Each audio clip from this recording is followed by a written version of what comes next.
Hello दोस्तों, मैं हूं शबीना और आपका स्वागत है सिविल कोडेक्स के एक नए मजेदार वीडियो में। आज हम बात करने वाले हैं सीमेंट पेस्ट की प्रॉपर्टीज के बारे में।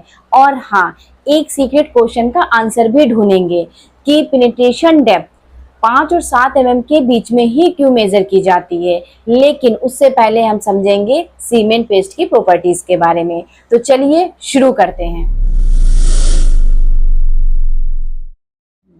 तो दोस्तों, अब समझेंगे सीमेंट पेस्ट की प्रॉपर्टीज कौन कौन सी हैं। तो पहली क्या है, करेक्ट वर्कबिलिटी। दूसरी है यूनिफॉर्म सेटिंग। तीसरी है रिलायबल टेस्ट रिजल्ट। और चौथी है एक्यूरेट वाटर सीमेंट रेशियो।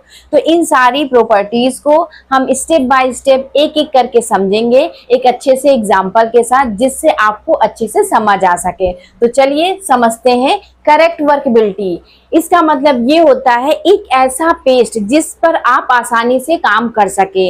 मतलब जब आप मिक्सिंग करें तो प्रॉपर वो मिक्स हो जाए, जब मोल्ड में आप फिल करें तो प्रॉपर अच्छे से इजी तरीके से फिल हो जाए, और जब उसकी टेस्टिंग करें तो अच्छे से वो टेस्ट हो जाए।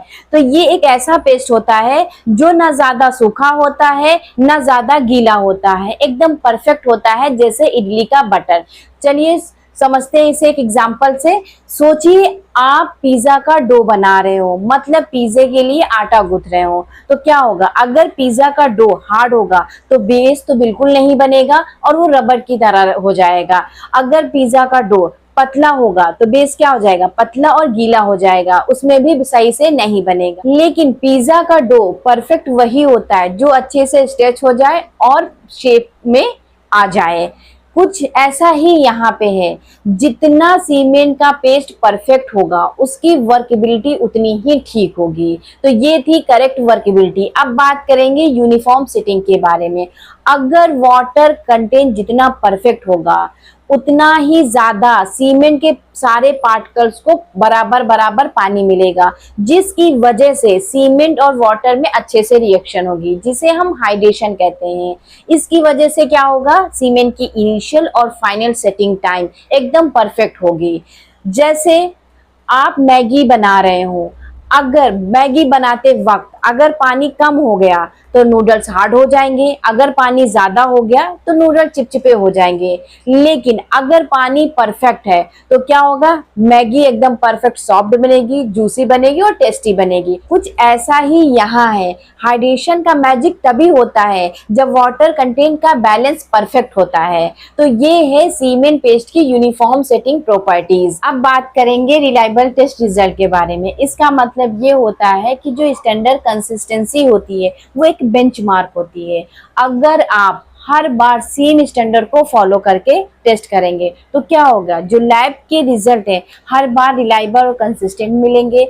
फिर चाहे टेस्ट दिल्ली की लैब में हुआ हो या मुंबई की लैब में हुआ हो, रिजल्ट रिलायबल और कंसिस्टेंट ही आएगा। इससे क्या होगा, सीमेंट की क्वालिटी का एक्चुअल असेसमेंट आपको मिलेगा बिना किसी डाउट के। जैसे डोनट का डो एक स्टैंडर्ड रेसिपी से हर बार सेम बनता है, वैसे ही अगर हम हर बार सेम स्टैंडर्ड फॉलो करेंगे तो जो रिजल्ट आएगा हर बार रिलायबल और कंसिस्टेंट आएगा।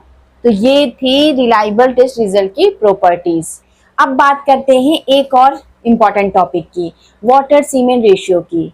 सीमेंट की स्ट्रेंथ और ड्यूरेबिलिटी वाटर सीमेंट रेशियो पे ही डिपेंड करती है। और इस रेशियो का बेस क्या होता है, वही स्टैंडर्ड पेस्ट जिस पर स्टैंडर्ड कंसिस्टेंसी फाइंड की जाती है। ये स्टैंडर्ड पेस्ट एक रेफरेंस पॉइंट बताता है ताकि आप डिसाइड कर सकें बाकी सीमेंट टेस्ट के लिए कितना पानी चाहिए। जैसे कुकिंग में इंग्रेडिएंट्स का परफेक्ट प्रोपोर्शन होना जरूरी होता है, सेम उसी तरीके से सिविल इंजीनियरिंग में वाटर सीमेंट रेशियो का बैलेंस भी बहुत इंपॉर्टेंट होता है।